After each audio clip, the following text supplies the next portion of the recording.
Hey, Rebel Bankers, it's your host, Chris Noggle, and welcome back to the show. I am here with somebody that I am incredibly inspired by, incredibly intrigued by, and you are going to be too, because he is a young rock star. His name is Caleb Guilliams, and he is from Better Wealth Solutions, and he wrote the book, The And Asset. The And Asset is a book I read on a flight out to West Coast, and it just blew me away. I took so much out of this book he did, and I think that you're just going to hear an incredible story today of the journey he's been on to getting where he's at, the mission he's on, and the thing he's trying to do to change people's financial futures. I am so just in tune with what he's doing, and it's the same thing we're doing. So the more people I can get on this podcast in front of you, my audience, to learn about this, to see this, to keep hearing it, not just from me, but from other people that are in the know about the And Asset. You're going to hear from Caleb in just a second. But before we bring Caleb on to tell his story, I want to talk a little bit about you. I want to talk about your journey to becoming a Rebel Banker. You guys hear me say this all the time. It's not about your actual resources. It's about how resourceful you can be. But yet so many people get hung up on the fact that they don't have money at their disposal. They don't have it in their bank account. They feel like they don't know anybody that has money, but they're wrong. And if I could just teach you the secrets of how money really works, it would change your life, which is what this podcast is here for. It's to change your life and help you become a Rebel Banker. But you got to do something. You got to get started first. And what that start looks like for you might just be grabbing a copy of my book, The Private Money Guide, and starting your journey to learning where all the money is and how to present opportunities to people that solve their problems. Because if you can just get good at that one thing, solving people's problems, your problems will be solved. So get started. Don't wait. Stop making excuses. Stop coming up with reasons you're not doing something, and just get going and do it. Now let's jump in. Caleb, welcome to the show. Hey, Chris, thank you so much for having me on. It's a true pleasure and honor to be on here with you. You're very welcome. I'm honored to have you on the show.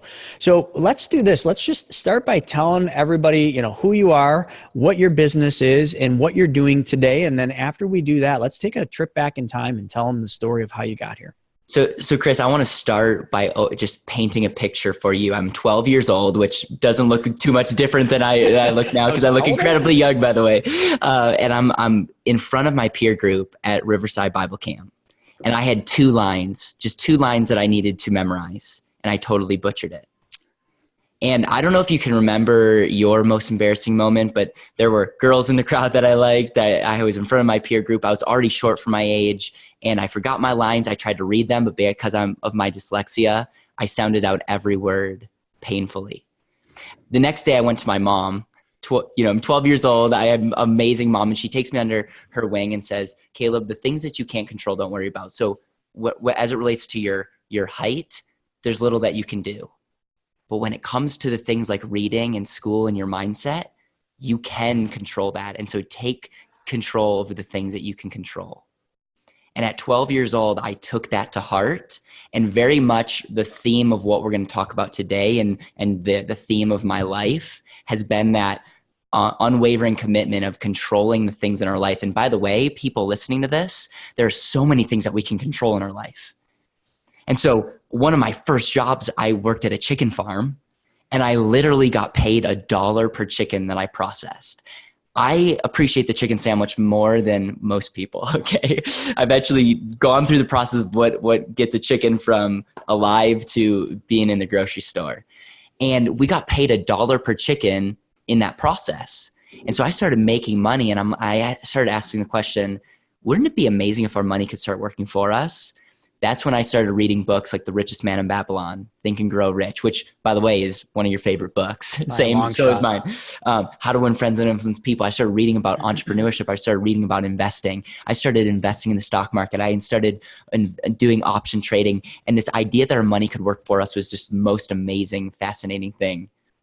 At the age of 17, I knew I wanted to do something in the money world. At the age of 17, I got a job at a bank, and I worked there for 4 years.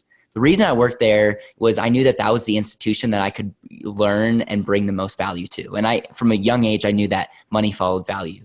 So I worked in the teller line. When I turned 18, I got offered a lot of different jobs, stayed at the bank under one condition, that I could work in our investment department and also our loan department. So I'm learning all about how banks make money, and we'll dive into that a little bit more later in the conversation. But like, I'm like learning so much, and I'm starting to work at in our investment department as an investment assistant. And Chris, I thought I arrived because I had my name, investment assistant, Caleb Guilliams, investment assistant. I'm like, this is amazing. I had my first business cards, and little did I know that my life would change just a year after, when I would turn 19 years old. It's my second year in college. The guy that was running the investment department at our bank took another job. And at 19 years old, I took over the bank's investment department. Now, I look like I'm about 15 years old now. Can you imagine the 10 minutes of horror that people experienced walking into the bank, sitting down with the financial advisor, and I was in the corner office. I had the second largest office in the bank, and I literally looked like I'm 15 years old. And I sat down with them, and I learned a lot. I learned a lot. They were probably like this. Well, internally, what's funny is I was well loved at the bank. Obviously, they would never let just a random 19-year-old take over this position, but it was definitely a challenge. And I learned a couple things. Like, the more I talked, the less my credibility went down. So I learned to listen. I learned to uncover people's true whys and desires.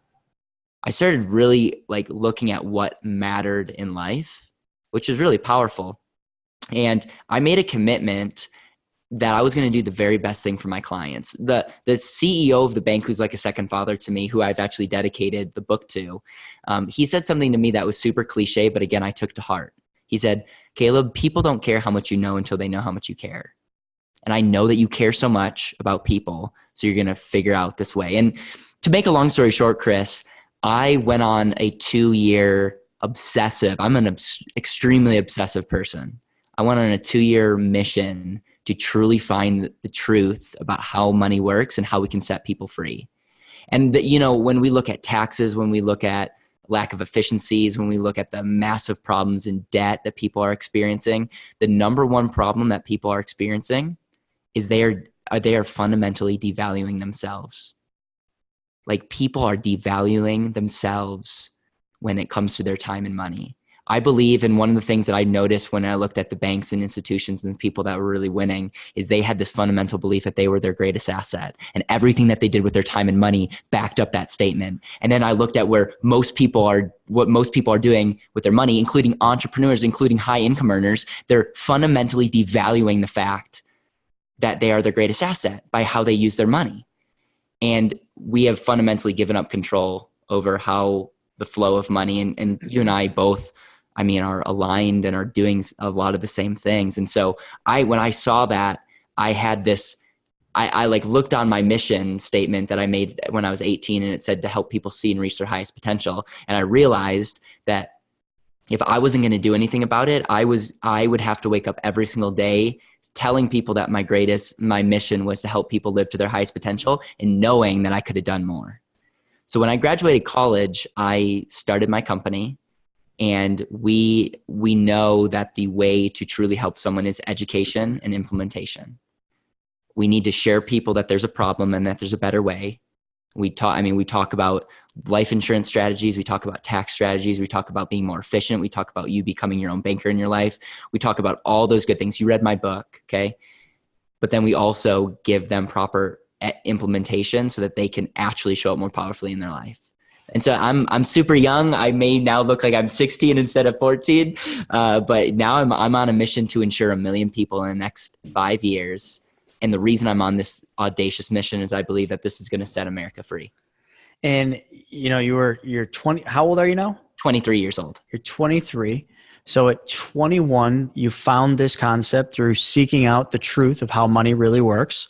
And you figured that part out. And then you just set a mission to go out there and help people learn how money truly works and how they can free themselves essentially from financial slavery, which is what most of us are in this life. Is we don't even know it, but we're on the financial roller coaster and the financial hamster wheel, because that's just how we're taught. And the advice we get comes from the people that make money off of us. So they're constantly steering us toward the products that they make the most amount of money on. the products that sometimes they don't even invest in themselves or would never have their family members invest. And they're doing all this stuff just to make more money. And it just doesn't seem like the right path. And you and I both know, but like, I mean, the secrets of the wealthy, what wealthy do with money is usually the complete opposite. The complete opposite of what the average person is doing with their money. The average person is doing silly things, and they wouldn't even do things with the money. You know, they do things with their money they would never do with the things that money buys. They just give it away. Yep. Give control of it. And they don't even understand that they can take control. They can just take back the banking function in their life, take back control of their money so easily by changing one thing. And that's what you're doing. You're on a mission to help them understand this and understand how to do that. And you're at a young age, you got a long, long history to do this and many more time to write more books than just the one that you've done, the And Asset, which everybody watching this, you guys should all grab a copy of Caleb's book, The And Asset. It's awesome. And it's not just some self-serving book. It's a book that will help you learn about the Einstein's eighth wonder of the world, uninterrupted compound interest. That's the biggest, like one of the things I read in there, and I knew about it and I knew I was doing it, but I didn't know Einstein actually called it the eighth wonder of the world. That was fantastic. So in doing this, what are some of your biggest challenges? Because you know, I do the same thing, but I constantly find that people need help. Okay. Everybody needs help financially. They need financial knowledge. And, you know, Robert Kiyosaki talks about it all the time is we've got a major epidemic, and that epidemic is financial knowledge. This, the knowing of the, you know, money and how it works.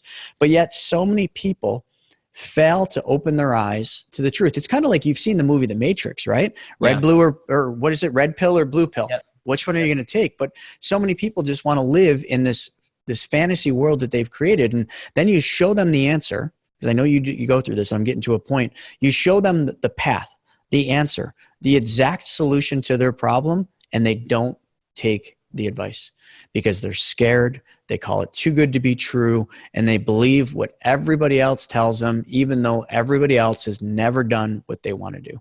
How do you handle that? Yeah, I thank you for asking. It's ROR.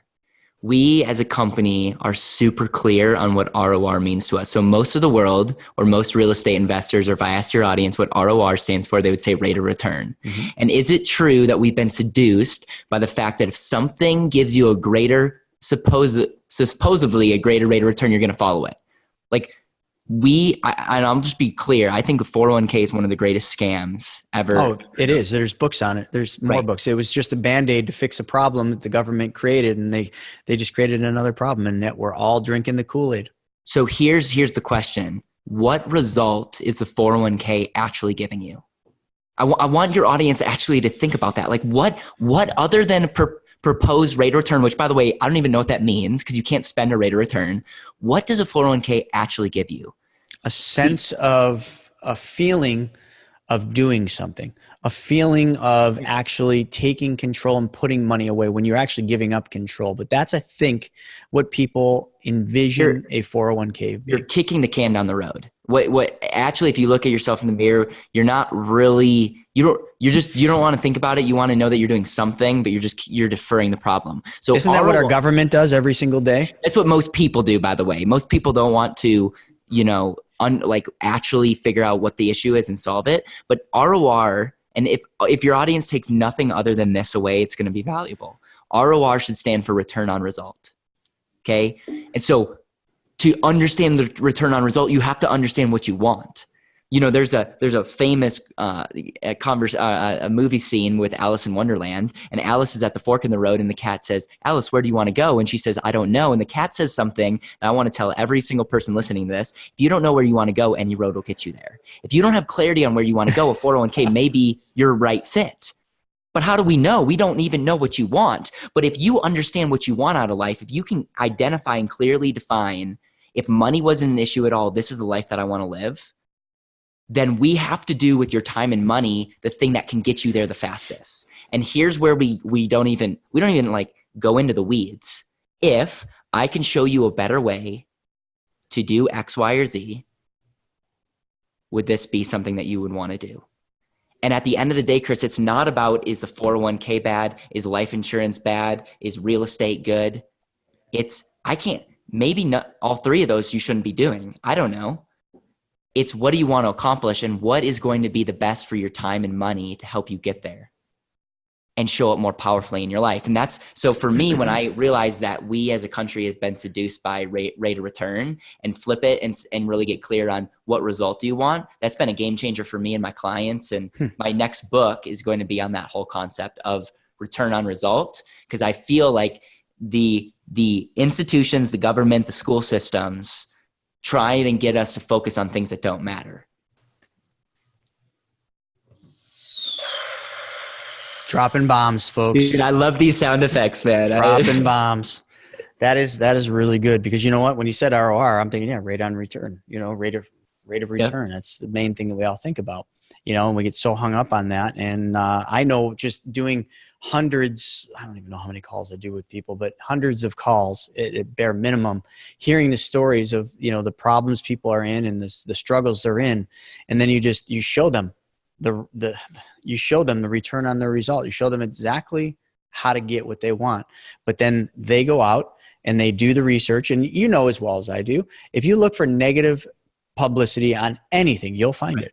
Anything. Right. Matter of fact, I tried finding something negative on you. I couldn't find anything. So that isn't true. But, you're going to find negative things. But people will just they'll just go deep in the weeds on one bad thing, not even going deep in the weeds on why that person said that, but they'll just go deep in the weeds on it. And then that becomes the basis and the excuse or the crutch for them not to take action and get a return on the results. That's the biggest struggle. Yeah. And the biggest thing that we get is, Caleb, I can get a better rate of return than your and asset. And you know what? I hope they can. Okay. Mm-hmm. If you're a real estate investor and can't outperform a 5 or 6% rate of return, or if you're an entrepreneur and your business isn't growing by 6%, I would look in the mirror and say, I don't know if business is for you, so by the way, I'm glad.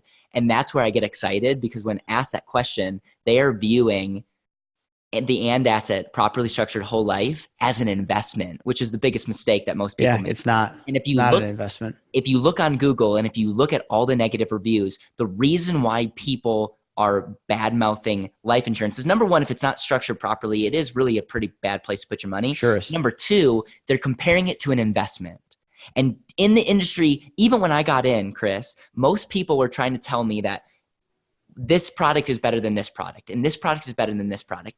And you know what? I could make a strong argument, and so could you, that could say if all you did was save your money into life insurance, it would outperform most investments that you could do. Yeah, absolutely. Including real estate. Mm-hmm. Okay. But we don't have to make that argument, because life insurance is the only and asset. It allows your money to grow and you can use it. And when you understand the and conversation, it wipes everything off the table, because we're now saying no to the false choice. See, up until today, everyone's telling us we have to choose. You have to choose between your retirement account or liquidity. You have to invest in your business, or you have to play the long game. You have to do this thing called compound interest or control. And we are saying you can say no. You do not have to choose anymore between one or the other. You can have both if you know the rules of the game. And you're not going to find anyone other than you, me, and some other people that know what's going on to actually understand that, because all the negative publicity is just lack of understanding. And it's unfortunate, but it's true. And it's not just about our industry. It's about literally everything in life. And you said something that was key there about, not having to make that decision on one or the other. And, that's the big and, right? Because everybody's like, well, I can make more in real estate. Well, good, you can. But that doesn't change the fact of why the money should go here first, because you should pay yourself first, then take the money and buy real estate. Because now what you've done is you've layered on compound interest onto everything you're doing. And you've put it into a vehicle, a machine that will allow you to do it over and over and over again.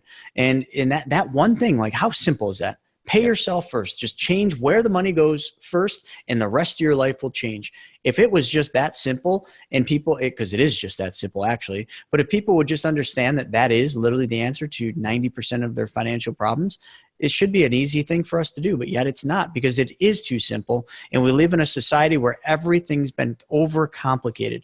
We know the price of everything and the value of nothing in this society, because we're in a digital age. We have the answers to everything at our fingertips, but the answers that we have, this is the part that they miss, are the wrong answers. They're the self-serving answers. They're the answers that don't tell you the truth. They're just what they want you to know. And I'm not singling out any one person when I say what they want you to know, but seriously, it's just what you've been taught how things work. And it's not. It's just not how it works. It's that simple. But everybody overcomplicates it. 100%. 100%. So talk a little bit about your goal and like how you plan on doing this. How are you going to help all those people, and how are you going to, get in front of that many people? What is your strategic plan to fulfilling your destiny? Right. 'Cause you got a lot of time. Yeah, I do. God willing, I'll live a while and be able to continue to share with people this message. And what's interesting is the message is not just about insuring people and life insurance. It has more to do with understanding that you are your greatest asset. And I am lit up when people reach out to me and say, Caleb, when you said that, or when I read your book, I finally started asking myself, what do I actually want to do? What is my why? And so that is the vision of where we're going. But here's our, plan of domination. Okay. Is the word for me in 2019. It's actually the same word that you need for your money, is the word leverage. Okay. The reason I love the and asset is it's really the only plan that can leverage your savings. Okay. And for me to have this impact, we need to have not only an amazing team, but we all have to leverage our efforts, our time, our money, so that this message can get out to multiple people. So this, Chris, is an example of me leveraging my time. I'm speaking to you, and I have a funny feeling that more than one person's going to listen to this conversation. Mm-hmm. Maybe two. Yeah, maybe two, maybe three. But think about this, if 10 people listen to this would be one of the worst podcasts that I've ever been on as far as listenership. And that's 10 people listening to our conversation. Do you know how crazy that is?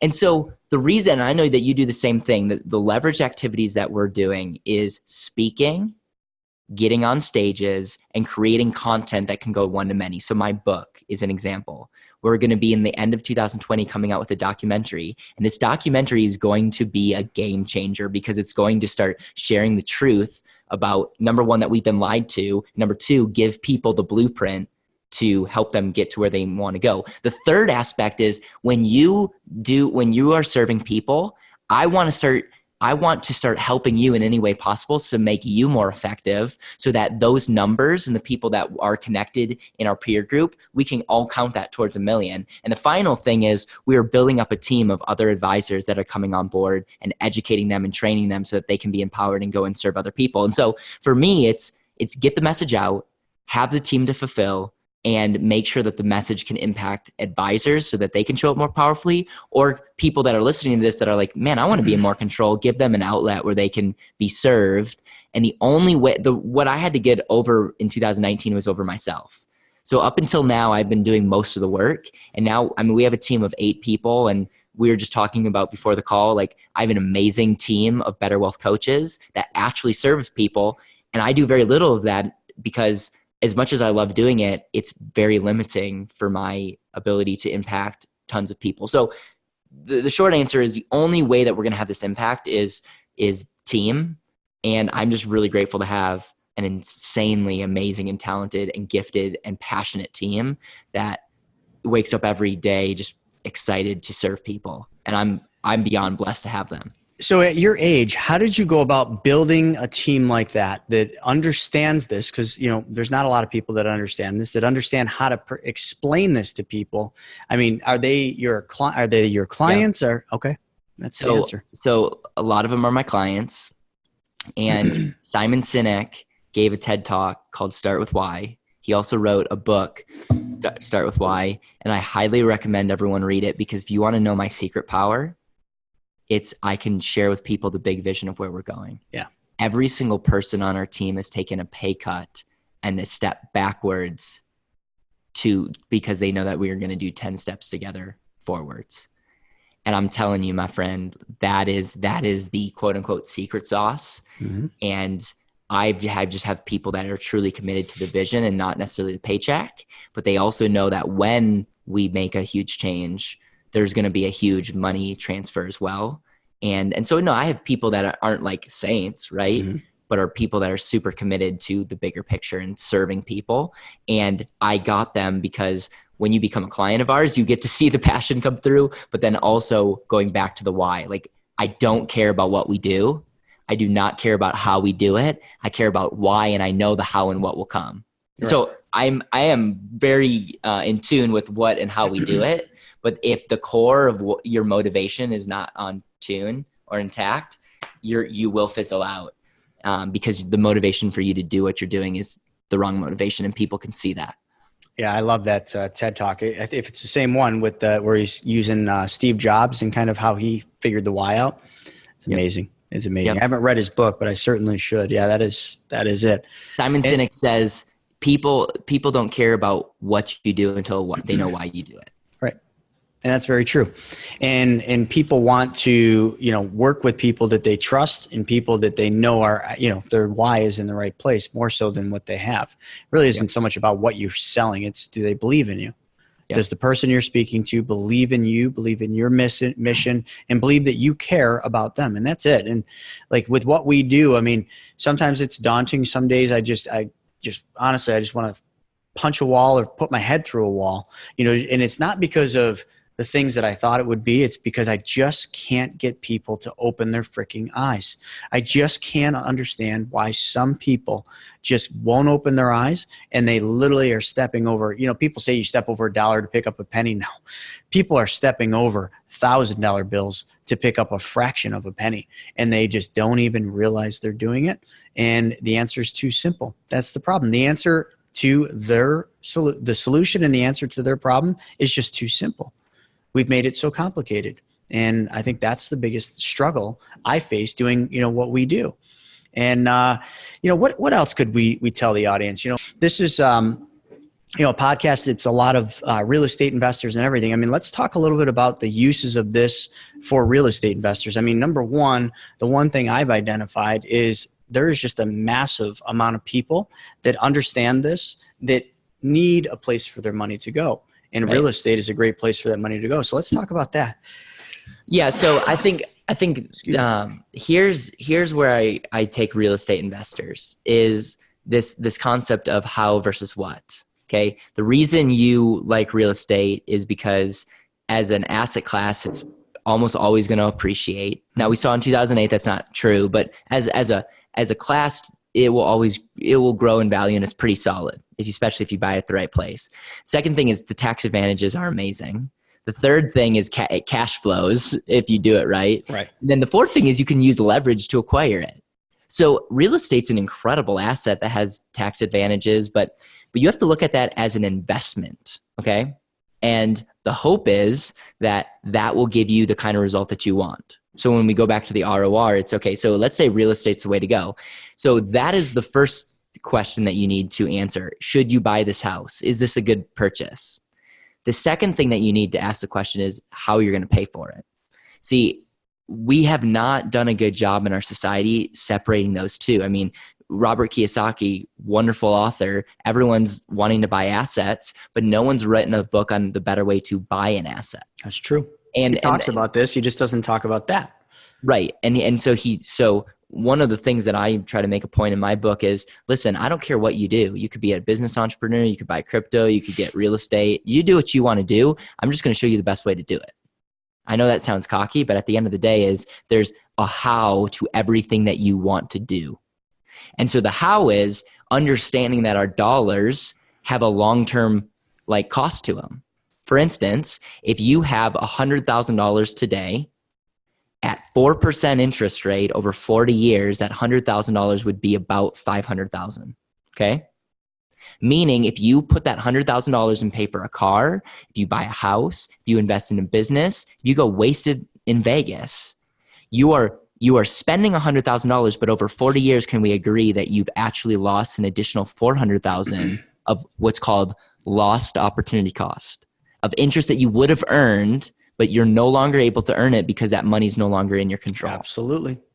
And so how real estate people and people that quite frankly use their money, what I recommend them do is put their money into an and asset, a properly structured whole life insurance contract, where they will get the long-term effects of their dollars growing not just 40 years, but for the rest of their life in an environment where taxes won't be able to stop it, fees won't be able to stop it. The market losses won't be able to stop it.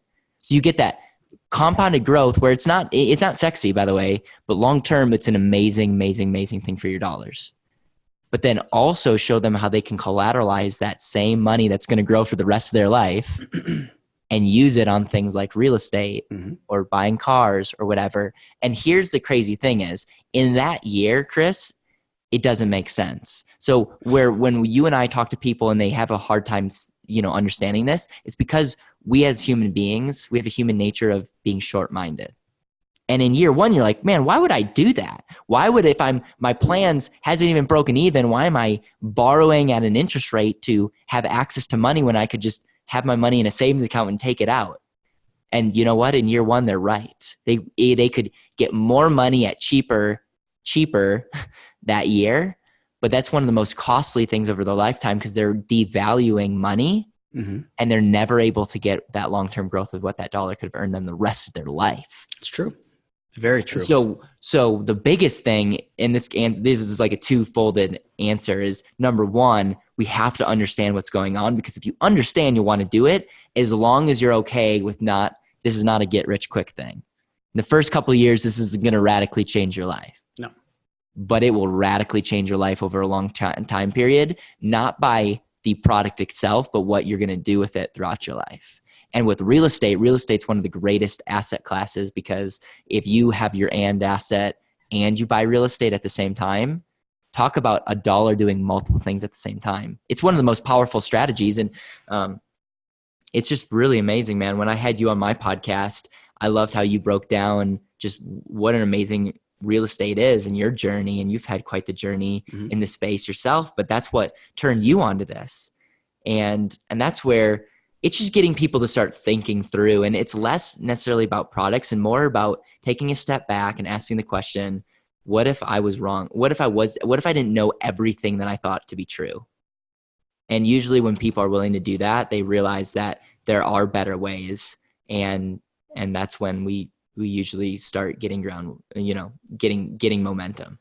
Absolutely. I love that. Yeah, no, and I agree. I think using this strategy, the end asset, the whole life, properly structured whole life, because that's a big misconception too, is when we start doing this, and I do speeches from stage all the time, and I tell people that the secret and the machine to use is a whole life insurance, dividend paying whole life insurance from a mutually owned company. Many of them, their mind just goes, oh, my State Farm guy does that.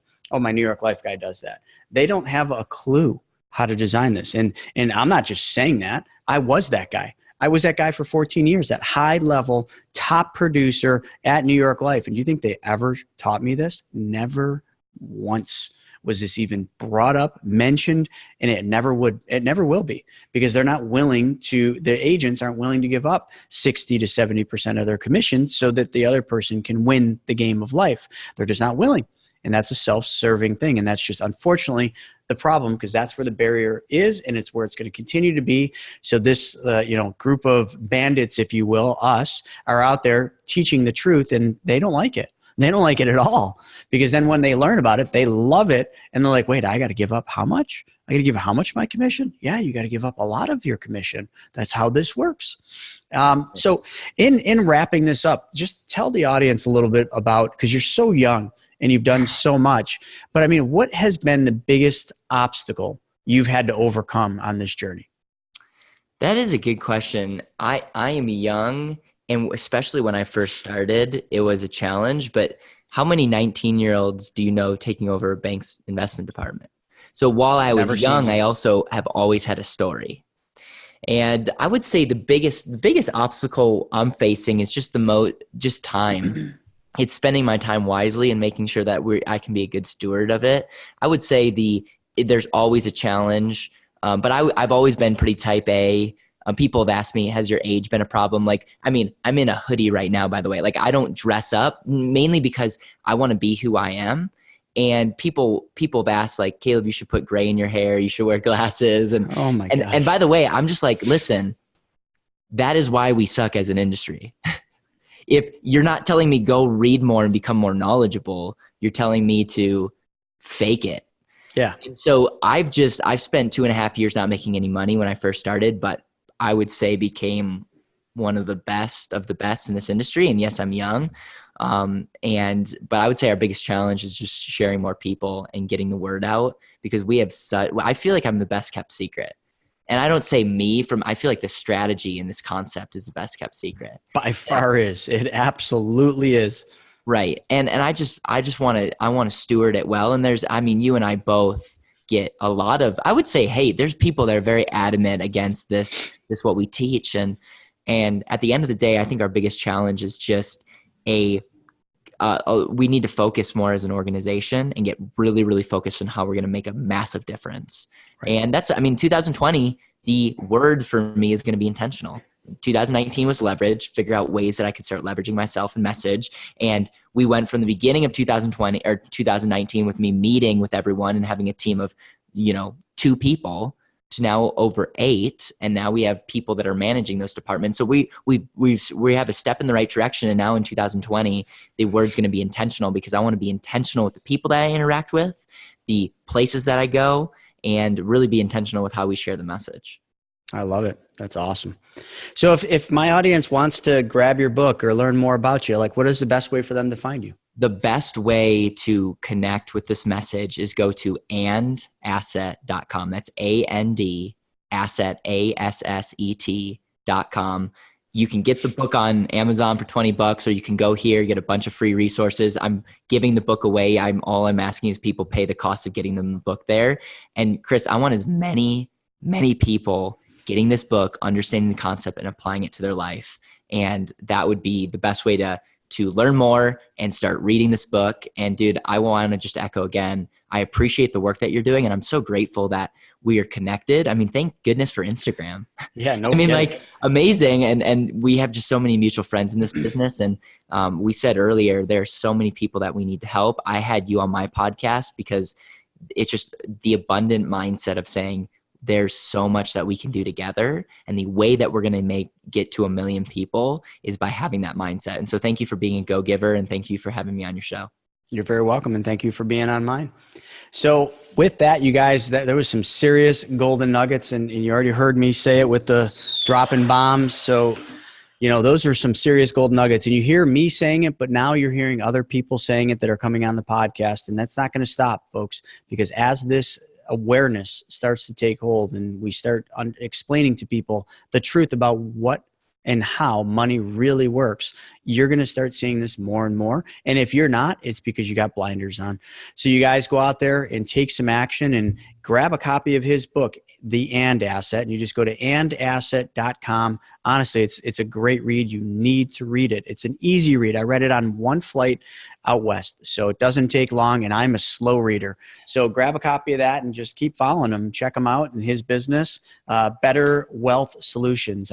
He's doing it. He's doing it real time and the real deal. So get on it, folks. And for you guys, go out there and take action. Take action to becoming a rebel banker. And it takes you getting out of your comfort zone and going out there and seeking the truth and learning that it's, again, not about your actual resources. It's about you getting resourceful and finding the resources to make the things you want to have happen in your life happen right now. I wish I had my watch on. I always wear a watch that says now, and I forgot it today, but get started now. Grab a copy of my book, The Private Money Guide. Grab a copy of Caleb's book, The And Asset. Make it happen. We'll talk to you on the next episode of the Real Estate Money School. Thank you guys for joining us for this episode.